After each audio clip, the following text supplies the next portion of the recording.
And controversies trail the federal government's new set of taxes introduced on imported vehicles, alcoholic beverages, and single-use plastics. The government has also increased the list of items banned from being imported into the country.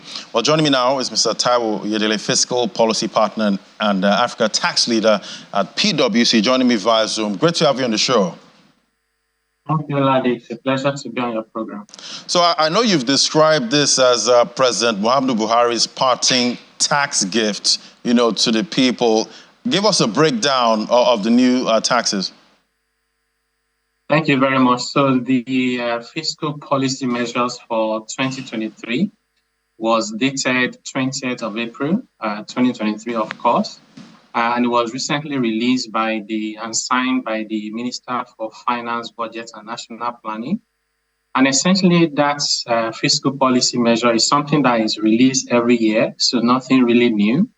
And the areas of focus include protection measures. This is where Nigerian government will seek to protect some of the things we do locally, and also to implement the ECOWAS treaty, of which Nigeria is a signatory and, of course, a very major state within the ECOWAS states. But then also has provisions for excise as well as green taxes. So essentially, in terms of the excise taxes, in 2022, the federal government had agreed a roadmap of excise increases for 2022, 23, and 2024 for increases on alcoholic beverages, non-alcoholic beverages, and tobacco, spirits, and wine. And I have to say that some of the increases were as high as 95%. So then government, in the middle of the implementation, has then decided that they wanted to top up the increases, which seems really very unusual and actually curious why you want to do that, given that, so this sector, for example, food, beverage, and tobacco is the largest subsector within manufacturing, accounting for about 40%. And over the past 7 years, the average growth rate has just been about 2%. In fact, in Q3 of last year, it was a negative growth for that sector. Of course, employing millions of people directly and indirectly.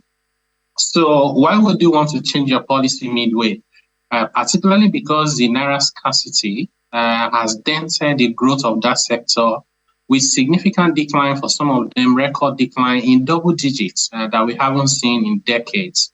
So when you find sectors struggling with issues like that, we've seen countries like the UAE, where of course you have to respect that they use a lot of data, where they initially suspended excise duties on tobacco, alcohol, wines, and they later just canceled it because based on their data, this is not helping the economy in terms of tourism and entertainment.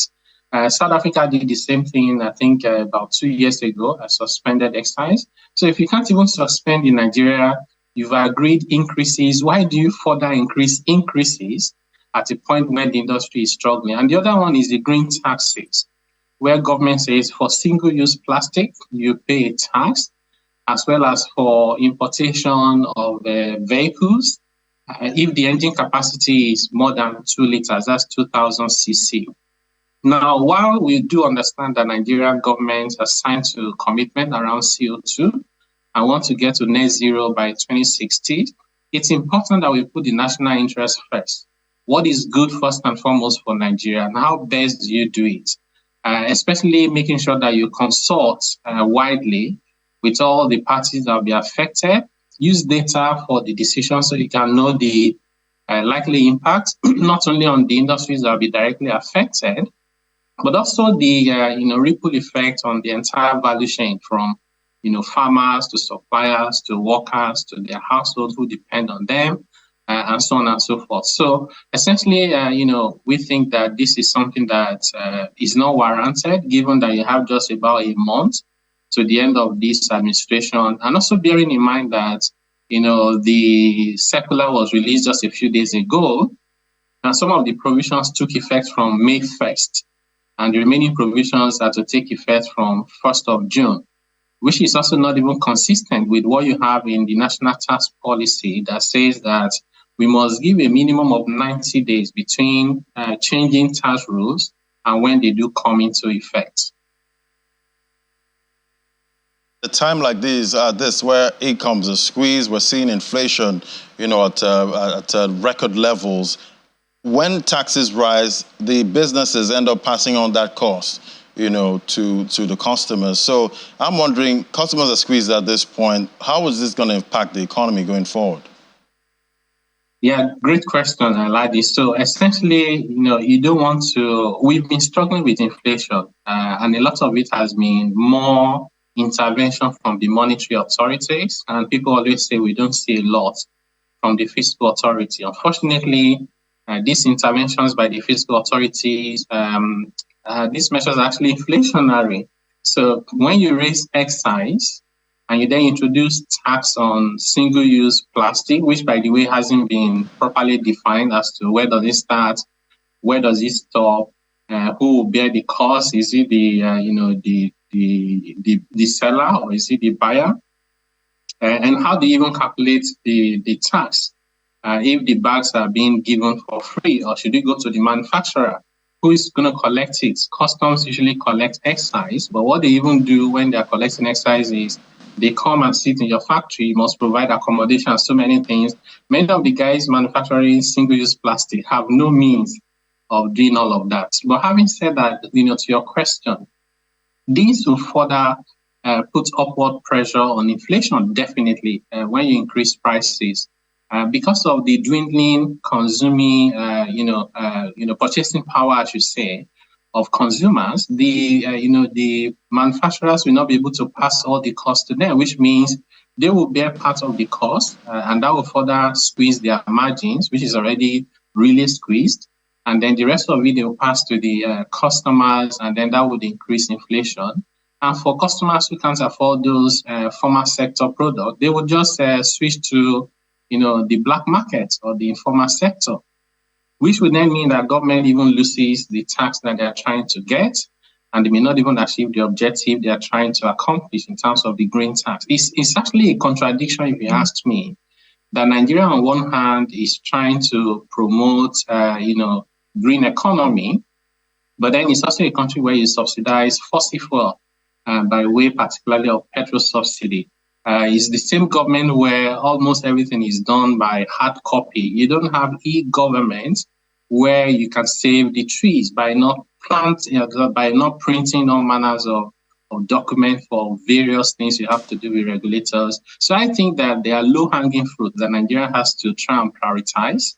Every country that is considering issues to do with the environment have to put their national interest first. We saw that in the EU.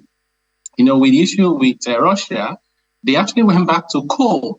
So in fact, the data shows that the world is consuming more coal today than we did before oil took over from coal, because the world is growing. We need energy.